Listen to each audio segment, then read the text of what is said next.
More than 71,000 children under 5 in Gaza are at risk of acute malnutrition. That's according to Gaza Rights Center. Inside several hospitals across the war-torn enclave, doctors are treating an increasing number of severely malnourished children. And there are growing concerns over the survival of these vulnerable children. My son suffers from multiple health conditions. He has cerebral atrophy and is completely immobile. He also struggles with severe feeding difficulties and is unable to eat any solid food. Before the war, the medical charity group Doctors Without Borders says malnutrition among children was almost non-existent. That changed, however, not long after Israel began its war on Gaza, with cases first identified in January 2024.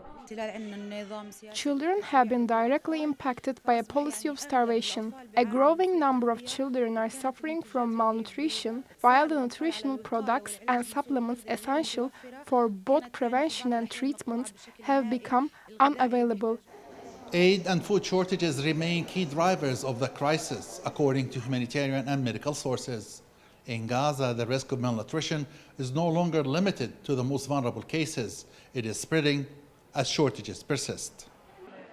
Doctors also warn that unless aid and nutritional supplies are urgently allowed in at sufficient levels, the lives of thousands of children would remain at serious risk.